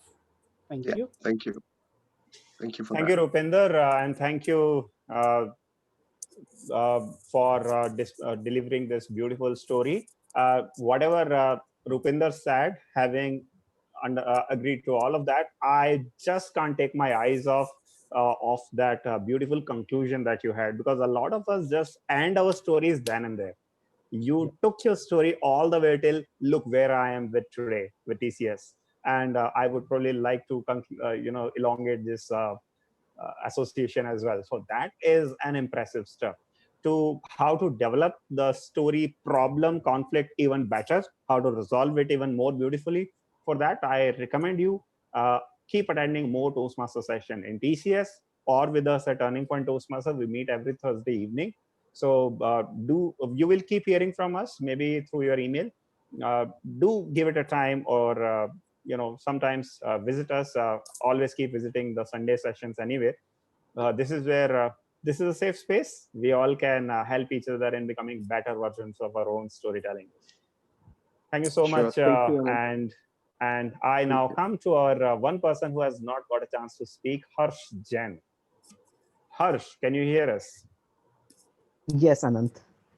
Harsh, are you from AIG by any chance? Yes, I am from AIG. Okay. So I could not see your face, so that's why I'm asking. So can you spotlight Harsh, Nimit? Okay. Yeah, it's Meanwhile, I will. Julia. Sure. Okay. So I'll give you a topic meanwhile. In case you can't switch on your video, no problem. Nimit will take care of it, how to put you on the live YouTube video, which you can share with your friends later on. Your topic, Harsh, is the trip of a lifetime. I'm sure you must have taken a lot of trips in your life. Recall that one trip which has left an indelible impact on you, and give us the story of that trip with when, where, who, why, how, and what. The trip of a lifetime, Harsh. Thanks, Anand. Trip of a lifetime. It's amazing. It was way back year 2012. Me and my family traveling from Khajuraho. It was very late. We have decided to move back to our place where we need to stay. That is Sagar, nearby 200 kilometers from that place. We guys are very much confident that we can complete this journey in 2 to 3 hours of timelines, or probably can take 4 hours. But those 4 hours of my life, I can still can play in front of my eyes. We have started at around 7. Soon we enters the area where the whole jungle stuff is there. The driver stopped the car and took out a light that usually take out by cops to put it on to their vehicles. He put it there, and then he started the journey. We guys very much into the shock, what gonna happen, why this guy is doing that particular stuff. Me and my cousin, we are sitting in front, and everybody, my family, my wife, my babis, and my nephews, everybody, they're sleeping, they are very much comfortable that yeah, this is going to be fine. But during that 2 hours of the journey that we are moving towards the jungle area, we see driver is not stopping the car, he's just taking left, right, no potholes he's seeing, he's just like running like anything. He was crazy moving that area. And after driving an hour, we guys used to happen can we stop for some time for nature call or something? He said, sir, it being like 1 hour, we can stop for some time. We were in great shock what is going to happen into that story. Suddenly we just push that car so hard that you need to stop now. We are not able to handle it. But what happened, that guy is not stopping at all, because he was from the mindset that we have to cross this area during that time. He know this is going to happen. Then he realized that this is a jungle area, full lot of dacoits and everybody is there, and so many events happen. That was shocking for me. What happened, we just realized that something could happen to our life, and those 1.5 hours was the terrible thing for my life. After that 30 minutes of drive, we are just watching on the road that what is going to happen next to us. But after crossing a safe distance, we landed up a place where the police and the cops were there. So definitely give us realize that something happened. And after reaching home, when we told that story to our family members, they were in a great shock that what could have happened to their life. And believe me, that is something, a memory that I cannot forget even for the next entire piece of my life. And that is the journey that I took, and I can really recall this point in time as well. Thank you. Thank you so much, Harsh, for that almost prepared speech. Rupinder, what's your evaluation? One of the things that people are getting tired of me saying is that the world needs storytellers. But I can't help myself every time I come across a storyteller. And Harsh, you are a storyteller. You combined the elements of what Anant was speaking about. You began with the where and the when and the who, and you built it up to a why. And although that how did not come out, but it was there, but there was a feeling of relief that when you got home. But here is the best part about your speech.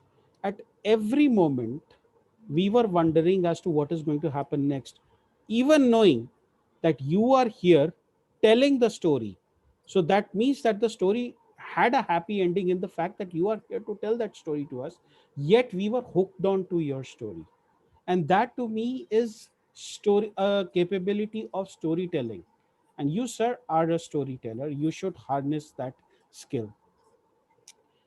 I do not have specific recommendations for you, but what I would strongly suggest is that you start writing these stories down somewhere, maybe a blog, maybe a journal, so that when you go about giving your speeches, you don't have a difficult time recollecting your stories. These stories will immediately come to you.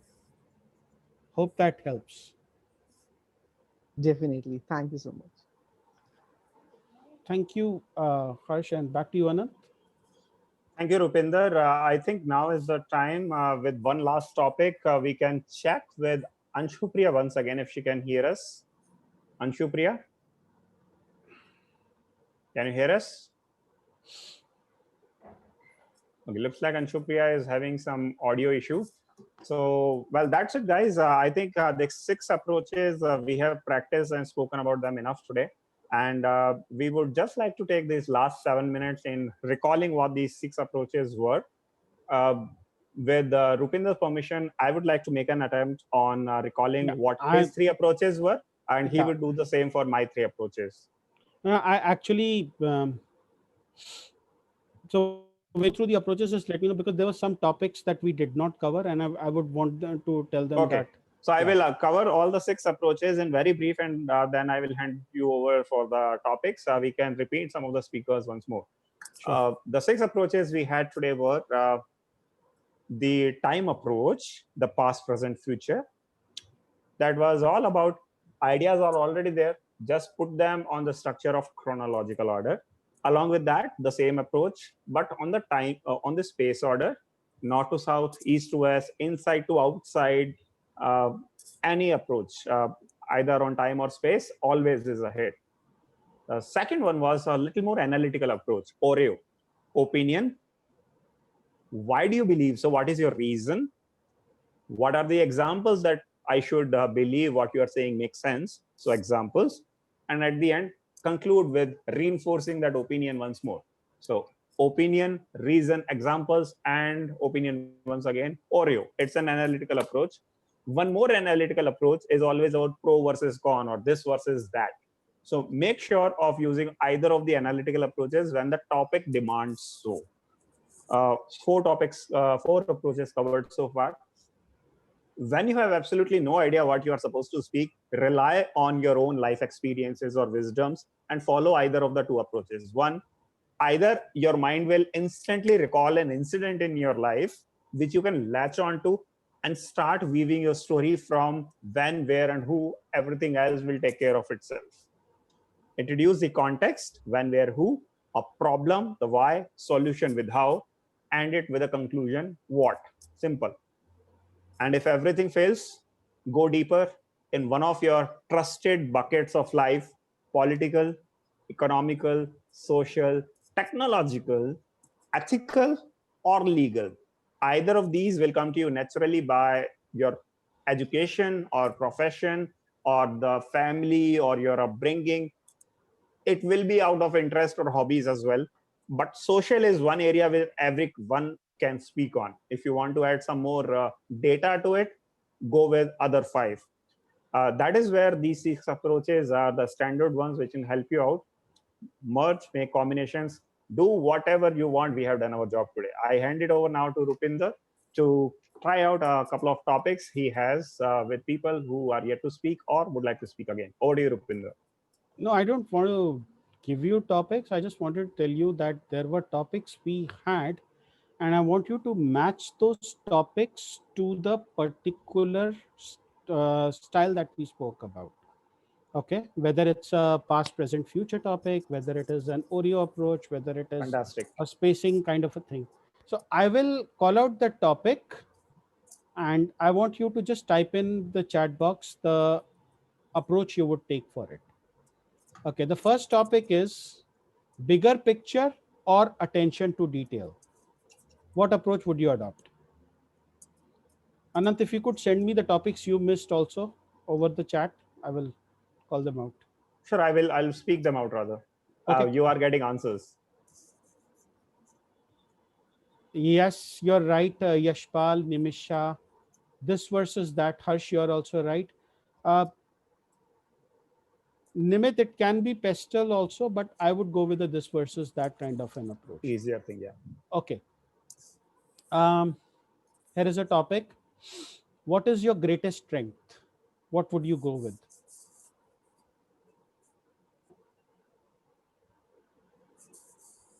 Yashpal is intent on hitting the ball out of the park today. He's literally Mahendra Singh Dhoni with that helicopter shot and all capitalized. Okay.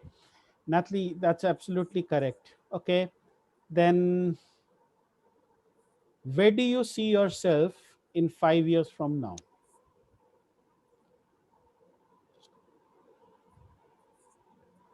Yes, Nitin, past, present, future. And I've often struggled with this.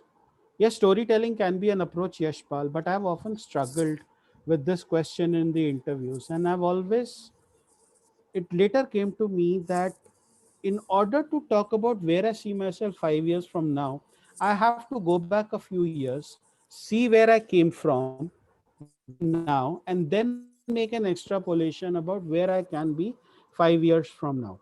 And just to be a devil's advocate, just to be a devil's advocate, where do you see yourself 5 years down the line?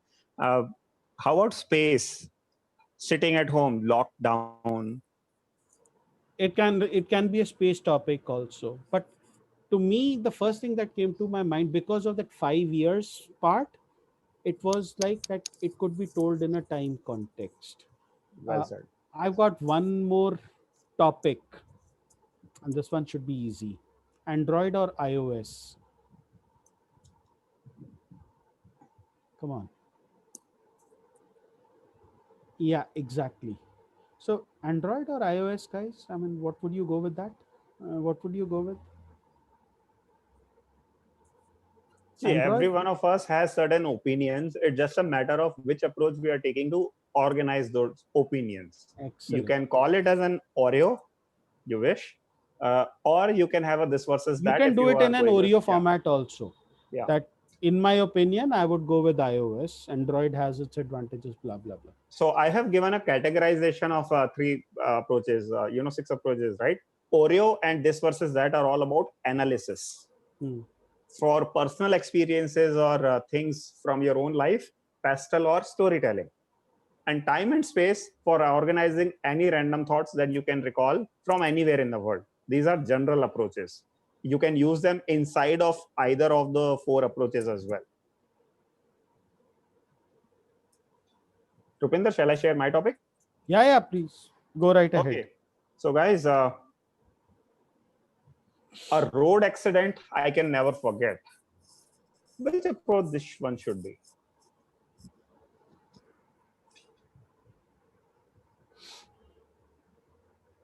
Nimisha gets it right first, but I don't like her Okay. because she chose iOS, so no. Okay. Of course, this is an incident of your life. You cannot talk about how Mahatma Gandhi got into a road accident. It's for your own life, yeah? So storytelling. And how about fielding positions in cricket? If you have to talk about cricket and fielding positions, oh, Harsh, Jen, Gayatri says Oreo. So Gayatri, are you going to talk about the favorite fielding position versus every other position? Is it like that? There's a long off, there's a long off, there's a cover, there's a deep cover, there's a But square. wicket keeper is my favorite position. Okay. Easier approach is always here is the space approach. So time and space are generic approaches, easy approaches. Now, next one is COVID-19 an opportunity for India?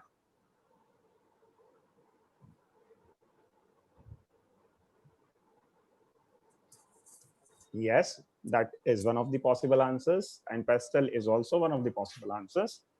What you are doing here is either sharing an opinion, so Oreo, with reason and example, or you are directly jumping on these buckets of life and from where you are picking out your arguments. Pastel, either of them is really good one. Last topic from my side, and that is a complex one. Think for, let's say, 2-3 seconds and then answer. The needs of a human being. The needs of a human being. Okay. Pastel, pastel, Oreo, time, pastel, pastel. Interestingly, there is no fixed right answer to that. You can pick anyone from pastel or recall a personal story from that and go into storytelling. Or as I did, there is something called Maslow's hierarchy of needs. That is where I organize it on the space. There is the bottom level, roti, kapda aur makan. From that, recognition, family, social life, to self-achievement, attainment, nirvana, like that. It can be arranged on a space from top to bottom, top to up, or from inside to outside, things like that. So what we will learn from here is there is no one shoe fits all. You have to be master of all the 6 approaches and be ready in any situation to let your mind do the talking for you. Be guided by that. Latch on to the first thought or the first approach that pops up and trust your instincts. Most of the time, mind does that for you. I'm sure, Rupinder, you would also agree that we get into the trap of, no, this is not the good enough topic, let me think something else. And then we muddle up things, correct? Approach is a little bit different. See, you got 6 approaches today. You might like one approach, you might like 2 approaches, you might like all the approaches, in which case you can pick and choose.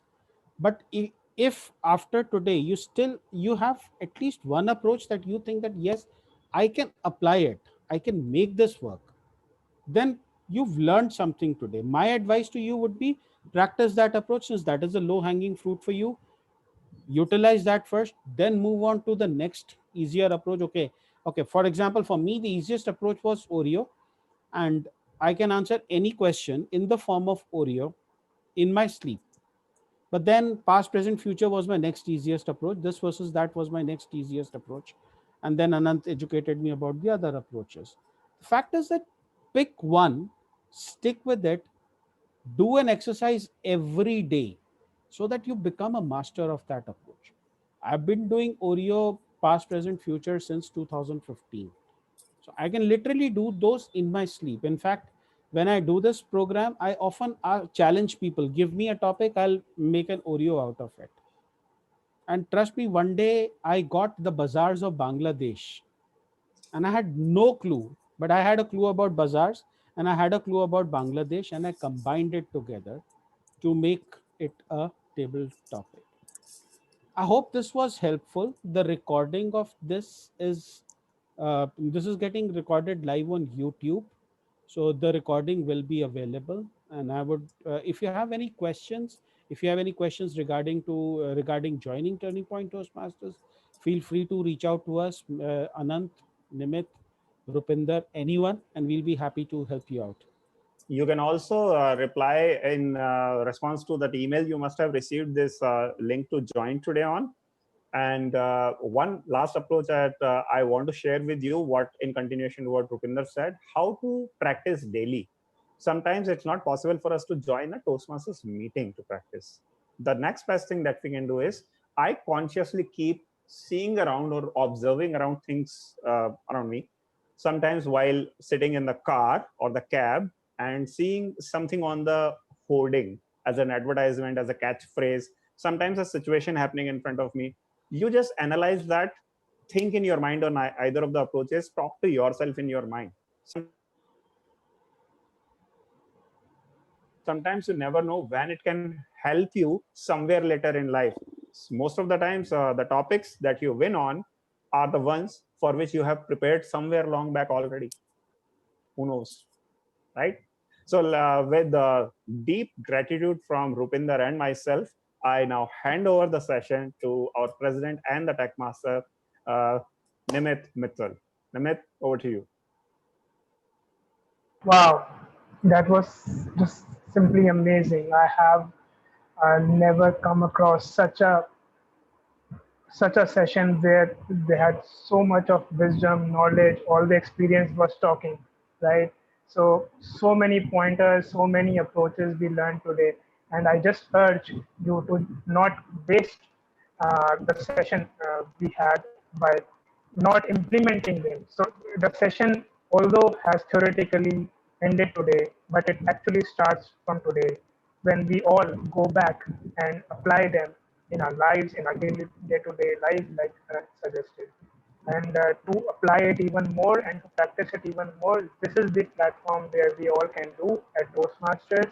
Right? We meet every Sunday, the same time, 1:30 p.m. onwards. And we also meet officially on Thursday evenings, 6:45 p.m. onwards IST.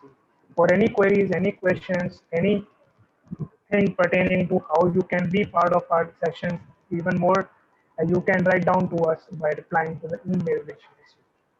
So with that, thank you very much, Anant and Rupinder, for sharing your knowledge and experience with us, and I'm sure it will benefit all of us going forward in our journey towards success. Thank you very much, and with that, we are good to close. Wish you a very good day going, and stay safe, take care, and see you next week. Do share the recording of this YouTube link to your friends, family, and club members.